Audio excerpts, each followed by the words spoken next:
आज की कहानी का नाम है चचा भुलक्कड़ ने कारोबार किया, जो कि मई 1992 में छपी थी। चचा भुलक्कड़ के जुड़वा बेटे अब घुटनों चलने लगे थे। घुटनों मतलब कि हाँ, नीज पे चलने लगे थे, या क्या बोलते हैं, क्रॉलिंग करने लगे थे। वो घुटनों के बल पूरे घर में चक्कर लगाते फिरते। उनकी वजह से बहुत रौनक थी, मतलब शोर था घर में, और वो बहुत चहल के, बच्चे जब होते हैं तो शोर होता है। मगर इसके साथ ही परेशानियां भी थी। बढ़ती हुई महंगाई ने अच्छे खासे लोगों की कमर तोड़ रखी थी। समझा रैन? मतलब चीज़ें बहुत महंगी थी, तो उसके बाद इतने पैसे नहीं थे, उसने कमर तोड़ रखी थी लोगों की। मतलब कि लोग बेचारे मजबूर थे, सारी चीज़ें नहीं खरीद सकते थे क्योंकि महंगाई बहुत ज़्यादा थी। ठीक है, चीज़ें, इन्फ्लेशन समझता है? उसको महंगाई बोलते हैं। समझ में आ जाएगा, महंगाई जब चीज़ें महंगी होती हैं। बढ़ती हुई महंगाई ने अच्छे खासे लोगों की कमर तोड़ रखी थी। ये लोग तो बेचारे थे ही कम हैसियत। ठीक है, मतलब वो बेचारे वैसे ही गरीब था चचा बुलक्कड़। चचा की मुख्तसर सी तनख्वाह और दो छोटे बच्चों का खर्च। मुख्तसर सी तनख्वाह, मुख्तसर मतलब छोटी, बहुत कम। ठीक है, और दो छोटे बच्चों का खर्चा।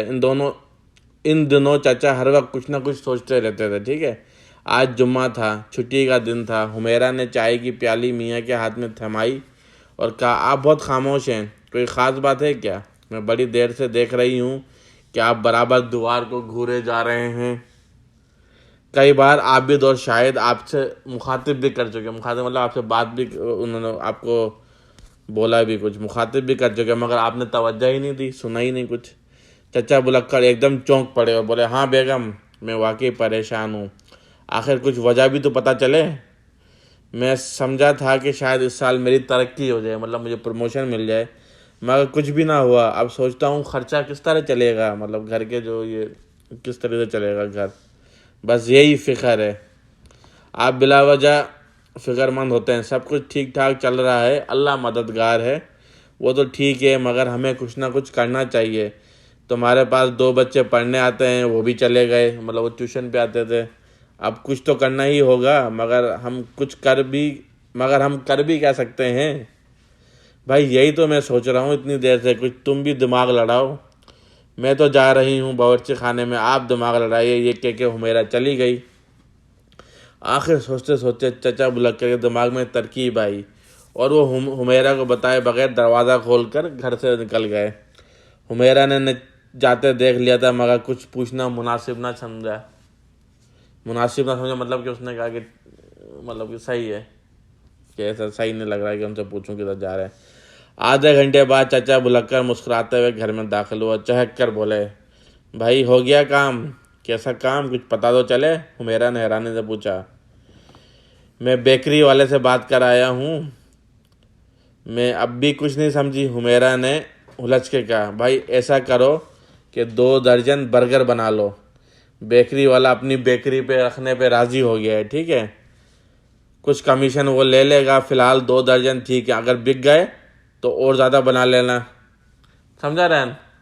उसने कहा भाई कि 2 दर्जन मतलब 24 बर्गर्स बना दो, और वो बेकरी वाले से मैंने बात कर ली, हम बेकरी में रख देंगे। अगर वो बिक जाएंगे तो बेकरी वाला कुछ पैसे अपने पास रख लेगा और हमें हमें भी दे देगा। ठीक है, मतलब थोड़ा सा प्रॉफिट वो बेकरी वाला रखेगा, बाकी ये। और अगर इस तरीके से हो गया तो हम नेक्स्ट टाइम और ज़्यादा दे देंगे, तो हमें पैसे भी, प्रॉफिट भी होगा। भाई ऐसा करो कि 2 दर्जन बर्गर बना लो। बेकरी वाला अपनी बेकरी में रखने पे राज़ी हो गया है, कुछ कमीशन वो ले लेगा। फ़िलहाल 2 दर्जन ठीक रहेंगे, अगर बिक गए तो कुछ और ज़्यादा बना लेना। हुमेरा ने मियाँ की बात तहम्मुल से सुनी। तहम्मुल से मतलब सब्र से सुनी, बड़े इत्मीनान से, टाइम लेके। फिर बोली, आपने मुझसे पूछे बगैर वहाँ बात भी कर ली? लो, इसमें पूछने की भला क्या ज़रूरत थी? चाचा ने आंखें फाड़ के हैरत से कहा। इसलिए कि बर्गर बनाने का काम तो मेरे ऊपर ही पड़ेगा। सुबह से शाम तक वैसे ही मसरूफ़ रहती हूँ, 2 छोटे बच्चों को संभालना कौन सा आसान है? फिर घर के काम, मेरी कमर में इन दिनों वैसे भी दर्द रहता है। मैंने आपसे जिक्र नहीं किया था, कम से कम मुझसे पूछ तो लेते। खैर, अब तो बात कर आया हूँ, आज बना लो, आइंदा के लिए मना कर दूंगा। नहीं भाई, बहुत मुश्किल काम है। क्या मुश्किल है, बच्चों को मैं संभाल लूँगा। अब हुमेरा ने मज़ीद इनकार करना मुनासिब ना समझा। सुन रहा है? जानती थी मियाँ इन दिनों चिड़चिड़े हो रहे हैं, खामा गुस्सा करने लगेंगे। आसिर बोले अच्छा सामान ला दीजिए। चाचा बुलाकर खुशी खुशी बाजार गए और सामान खरीद लाए। हुमेरा को घर का भी काफ़ी काम था। बहरहाल घर का सब काम निपटा कर उसने 2 दर्जन बर्गर भी तैयार किए, जिससे वो थक कर चूर हो गई। मतलब बहुत ज़्यादा थक गए। थक के चूर होना मतलब बहुत ज़्यादा थक जाना। इस दौरान दोनों बच्चों ने खासा हंगामा किया, मगर चचा बुलाकर चूंकि बहुत खुश थे, इसलिए घर की फ़ज़ा भी खुशगवार थी। एक ट्रे में बर्गर ऊपर तले रख के, मतलब एक के ऊपर एक बर्गर रखे, ऊपर तले रख के हुमेरा ने खाने की मेज़ पे रखी और बोली, मेरे ख्याल में इन्हें पैक कर दिया जाए ताकि ले जाने में आसानी हो। ठीक है, पैक कर दो, चाचा बुलक्कर ने दाएं बाएं गर्दन हिला के बोला। इतने में दरवाजे की घंटी बज उठी। उफ, ये आज कौन आ गया? इस वक्त चाचा बुलक्कर ने झुंझुला कर कहा। भाई छुट्टी का दिन है, कोई भी आ सकता है, हुमेरा ने कहा और दरवाज़ा खोल दिया। दरवाजे पे निगत भाभी खड़ी थी, उनके साथ उनके शोहर साजिद भाई और 4 बच्चे भी थे। हुमेरा को निगत भाभी की फैमिली से बहुत उनसियत थी, बहुत उनसे मतलब कि बहुत प्यार था, बहुत लगाव था। यही वो घराना था जो इन लोगों के दिल से इज्जत करता था। निगत भाभी ही ने हुमेरा और शाद अली की शादी करवाई थी। एक तवील अरसे बाद इन लोगों को अपने दरवाजे पर देख के हुमेरा को बड़ी खुशी हुई। आइए आइए भाभी, आखिर आज आप हम गरीबों की याद आ ही गई। देख रहे हैं ना तस्वीर? आई थिंक ये मेहमान अब खा लेंगे बेकरी वाले।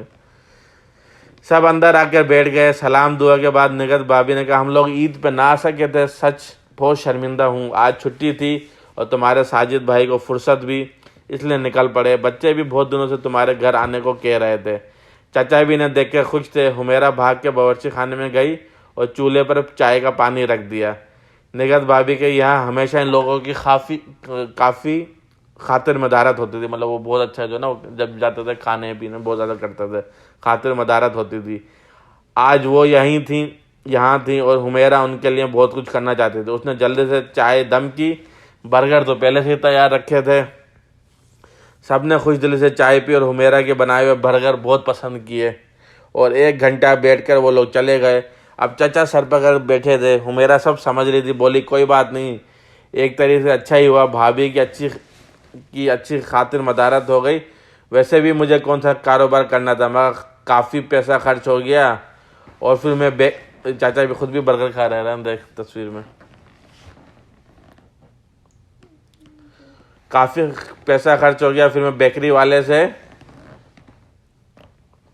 बात भी कर आया हूँ। अब छोड़िए, भी लीजिए, आप भी तो खाइए बर्गर। मैंने भी खा लिए थे 2-4 सबके साथ, तो और लीजिए। अब चाचा ने तकल्लुफ मुनासिब ना समझा और लजीज बर्गर एक एक करके मैदे में उतारने लगे, मतलब पेट में। इस स्कीम के फेल हो जाने का चाचा को बड़ा गम था। वो सारी रात मुख्तलिफ तरकीबें सोचते रहे। आखिरकार दूसरे रोज़ एक नया आइडिया उनके दिमाग में आया। बस बेगम ईमान से वो तरकीब सोची है कि हैंग लगे ना फिटकरी, रंग चौका आए। ठीक है ना? इसका मतलब होता है कि बहुत ही अच्छी चीज़ हो जाए और आपको कुछ करना भी नहीं पड़े और रंग भी चौका आ जाए। हींग लगे ना फिटकरी, रंग चौका आए, ये मुहावरा है। क्या मतलब? सब मालूम हो जाएगा। चाचा ने फ़िलहाल कुछ ना बताया। दूसरे दिन चाचा एक नए अज़म के साथ, मतलब एक जोश के साथ, जज्बे के साथ, एक नई एम्बिशन के साथ, दूसरे दिन चाचा एक नए अज़म के साथ घर में दाखिल हुए। उन्होंने जेब से गुब्बारों का पैकेट निकाला। गुब्बारे समझता है? हाँ, बलून। गुब्बारों का पैकेट निकाला और बोला, आज मैं गुब्बारे बेचूंगा। 10 रुपये का पैकेट मिला है, 1 रुपये का एक गुब्बारा आराम से बिक जाएगा और इस पैकेट में 100 गुब्बारे हैं।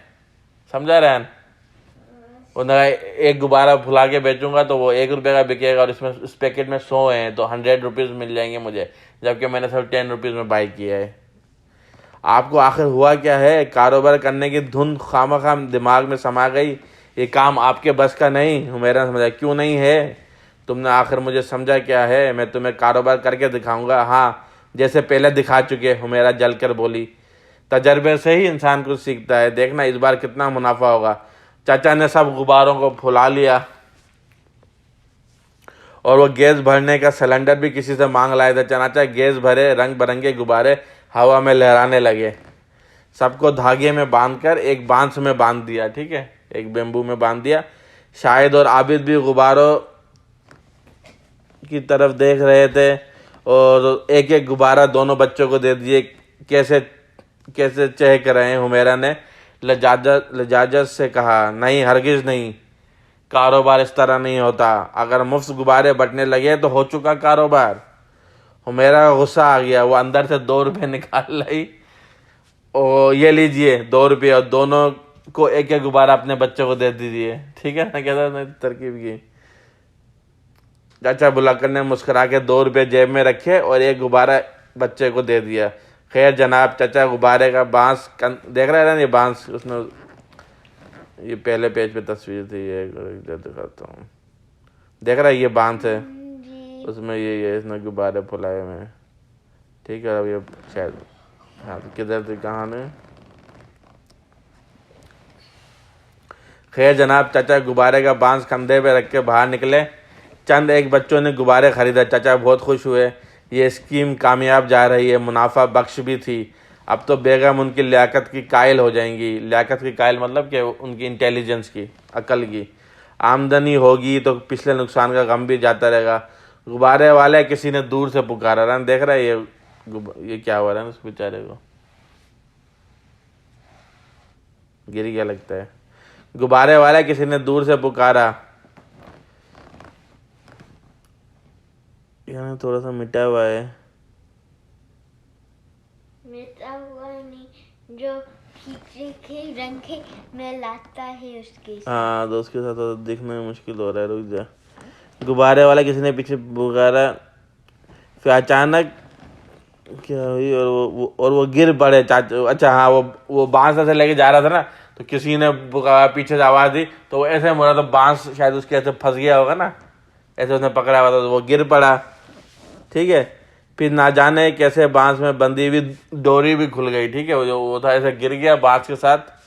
सब गुब्बारे आसमान की तरफ उड़ गए। वो बेचारा चाचा बुला के गिर गया क्योंकि वो पीछे से आवाज़ दे रहा था। चाचा चारों शाने छित ज़मीन पे गिरे पड़े थे और मोहल्ले के बच्चे तालियां बजा रहे थे।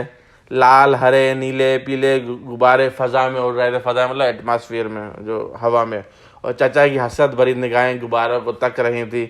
शर्मिंदगी की वजह से वो बहुत देर बाद घर वापस आए।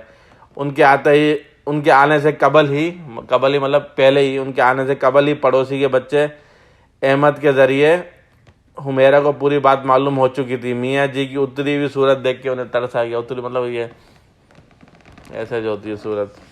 तरस आया। बोली, गम किस बात का? 10 रुपए के गुब्बारे थे, जिनमें से कुछ बिक भी गए। आपका नुकसान तो नहीं हुआ ना? चाचा ने जेब में से रुपए निकाल के गिने। कुल 12 रुपये थे।